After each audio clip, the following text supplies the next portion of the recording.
I'm Doc Legendary, and today's topic, we're going to talk about video games and their benefits. I'm getting ready to go for a massage, so we're going to make this a quick shave. So thanks for tuning in for another edition of The Sagely Shave.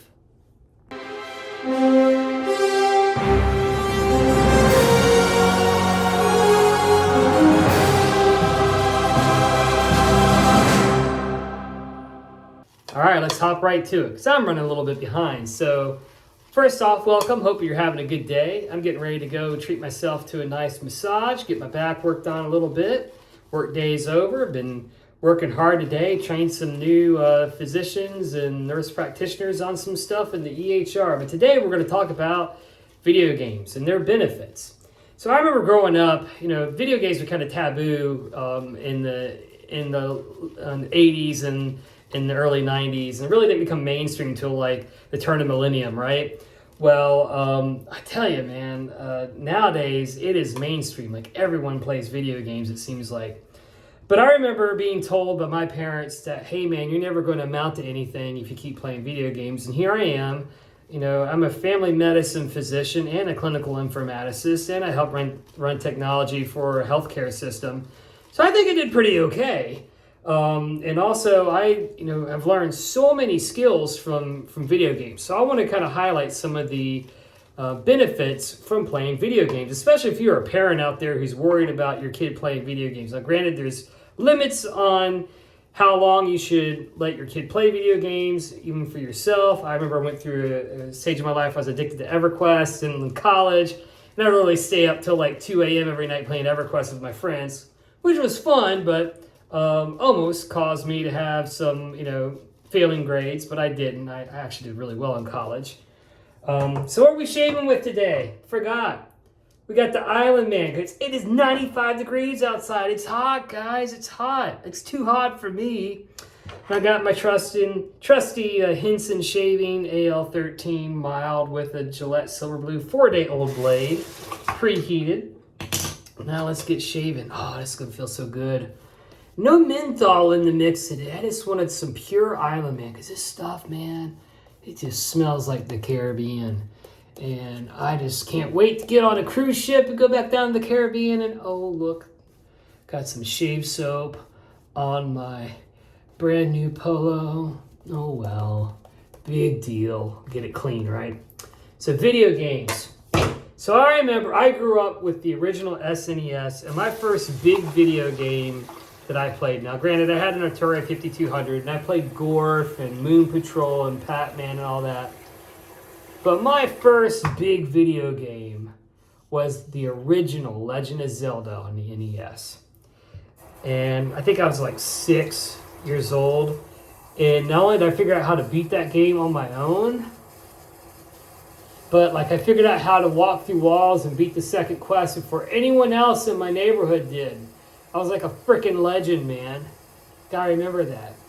And back then, there were no real hint books. There was this 900 number you could call for $2 a minute to get game help advice, and the game counselors didn't know, crap from Shinola on what to do for a game to get past it.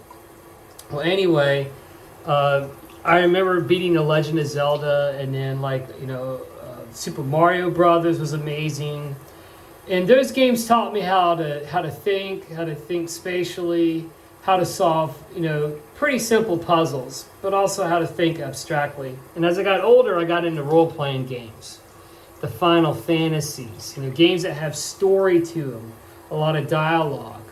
And believe it or not, because there was no voice acting back then, I really think it accelerated my reading.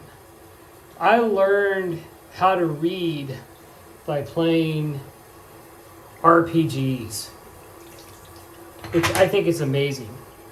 But then when I became a PC gamer and I built my own computer back when I was 11 or 12, which that was an adventure in itself. I'll do a whole video on how I learned how to do that. But when I had to play Ultima 6 and Ultima 7 The Black Gate and Wing Commander, and games really started to take on a whole new level of production, become voice acted and such. The stories got more convoluted but also the fact that I had to use a keyboard and mouse taught me skills that are invaluable. Especially today, seeing patients, when I can type 80 or 90 words a minute. I learned that from having to communicate with people via AOL Instant Messenger. I played EverQuest, and there was text chat. Whoops, I'm shaving the wrong way. So I had to do a lot of very fast typing in the middle of combat. All sorts of skills with using the mouse, learning how to figure things out on my own, more puzzle solving. It really did stimulate my mind at a formative age. Yes, there's pitfalls. Yes, I lost some sleep sometimes. There were a couple times I felt like my social life suffered, but I made a lot of friends online who I hung out with also in what we call IRL, in real life. And I really felt like it benefited me. Also, when the massive multiplayer online RPG came out, the MMORPGs, EverQuest, Ultima Online. I remember Ultima Online.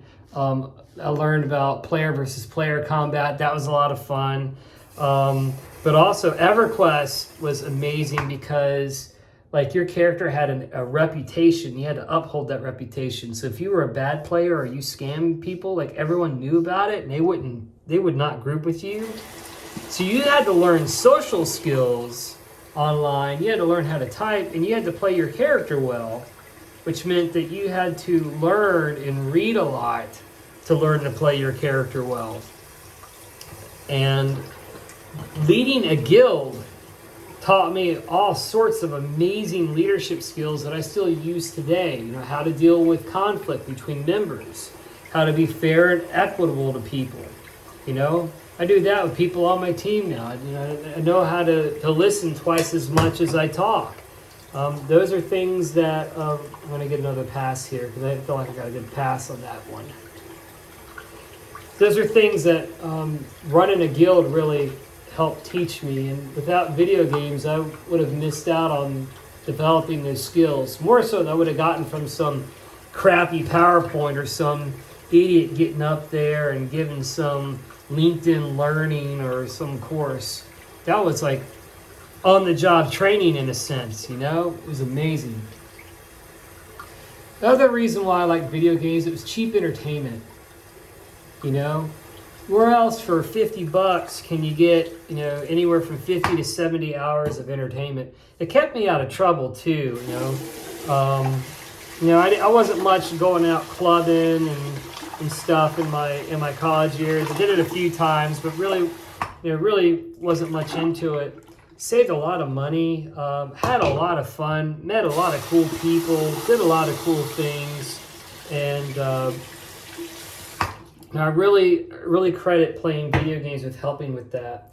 They're doing studies now in older folks, people over the age of 65, that may be playing video games, even more complex video games, not just like Sudoku, but like actual real video games can help with staving off dementia and help keep your mind sharp and such. So I think there's some tangible medical benefits for older gamers. And so I think part of my channel eventually, I'm going to want to reach out to those of you who are over the age of 65, who may look at video games as something that kids do and nothing else. Man, there are some great people that I met that I play games online with who are well into their 60s, and their minds are very sharp, and they love it. It is great. It's cheap entertainment. It gives them a social outlet. Highly recommend it. Okay, we need some aftershave here, folks. I don't think I got myself too much there. Let's do some Executive Man. It sounds pretty good. Do some Executive Man here. It's probably going to burn a little bit. So, in summary, I would like to say that video games are a cool medium of entertainment.